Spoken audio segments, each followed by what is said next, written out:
In the spirit of Halloween, paranormal or not, what is the scariest, creepiest or most unsettling experience of your life? So I went camping with some buddies a few years ago. We decided to go on our spring break in high school and take as few items as we possible could because we are young and dumb. We went to one of my friend's dad's land and decided to hike the first day until we found a good spot. We found one probably about 3 hours in and set up shop. Now I don't recall what everyone else brought, but I know I brought a sleeping bag, a machete, hiking boots plus clothes. No one brought food because we wanted to hunt to eat like some real men to be young again. Everything went surprisingly well the first 2 nights. We managed to kill a few rabbits and a snake. We're all sitting around the campfire at night pretty drunk when we heard it. A loud long deep howl. We all stopped and looked at each other for a few moments and then a chorus of howls began. They were all around us and I asked my friend if he thought it was coyotes or wolves. He said that he has heard of them having coyotes out there before, which PFFT. Big deal if it's coyotes, but the howls were so deep. He had his cell phone, so he called his dad and his dad told us that there had been some sightings of wolves in the last few weeks. Now typically wolves will leave you alone, but we were all drunk, didn't have a tent and horrified we were going to be eaten by these wolves. We stayed up the whole night to keep an eye out, and the closest we heard was rustling behind the bushes and the glow of eyes behind the tree line. So horrifying, honestly. Thankfully we all survived and hiked as fast as we could back to civilization. When I was around 14, my family went on a vacation to Connecticut. One night there wasn't much to do, so my dad decided to take us on a ghost tour. It was one of those large group night excursions. Anyway, nearing the end of the tour at a church, and my sister, who is a year older, starts freaking out, saying she sees a man in black with a cowboy hat and spurs, and he is pacing up and down the upper balcony, and not one of us sees what the hell she's talking about. So she's panicking and crying, and we take her out, and that's the end of that. So I think. Few years later we're in Salem, we go on another ghost tour because ever since that one we did I got really into the paranormal and occult. Anyway, we are now at another church, mind you, this is years later and in a different state.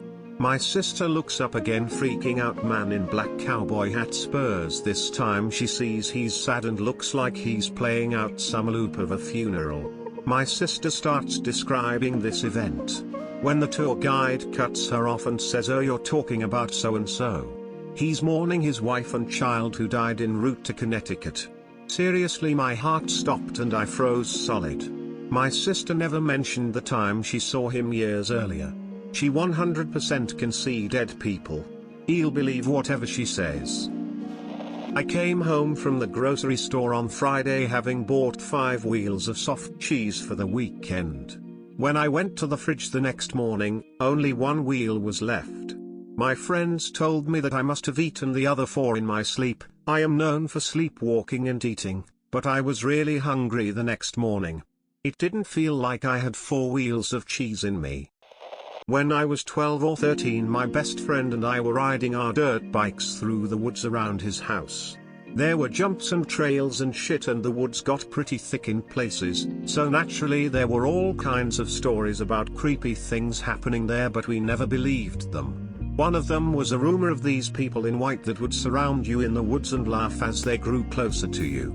I never knew anyone that saw them, but my dad said he had heard stories. We were at least a mile into the trees.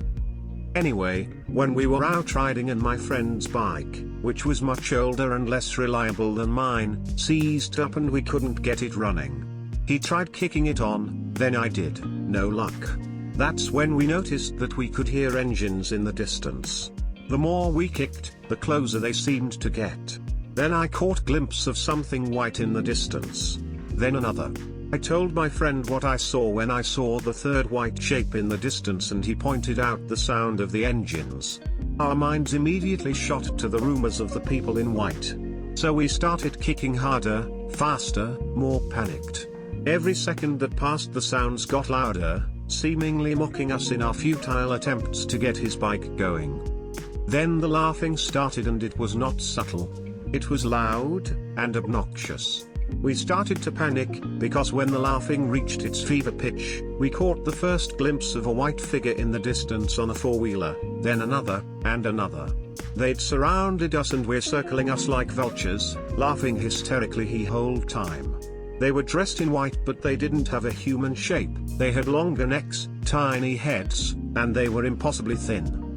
Finally, his bike kicked on and we made the snap decision to pick a direction and haul ass out of there, risking running right into one of them as they circled us. Whichever way we went, we decided we'd find our way to his house after we were out of the woods.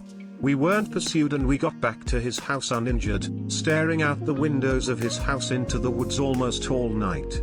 When we woke up the next day, there was a white robe in his driveway. Could have been some assholes playing a prank, but I'll never forget how non-human they were shaped. I was supposed to check the water level of our pool this fall by the request of my dad while he was on vacation, leaving me alone in the house. It was a moonless night, so I couldn't see anything besides my decent flashlight let me illuminate. When I crouched down to check the water level, I heard it. A sort of rustling, scraping noise just beyond our sparse hedge, about 10 meters away. I became quite nervous and flashed my light in the direction of what was making the noise. Nothing there. After a good 30 seconds, which felt like 30 minutes, of trying to find the source, something came darting towards me from the darkness. Our cat. Sure that it was responsible for the sound, I give it a pat and headed for the house. However, when I turned around, the sound continued, albeit slightly changed. It sounded eerily similar to dragging feet on the dirt road. I pointed my light towards the sound, but I couldn't see anything, just hear the gravel.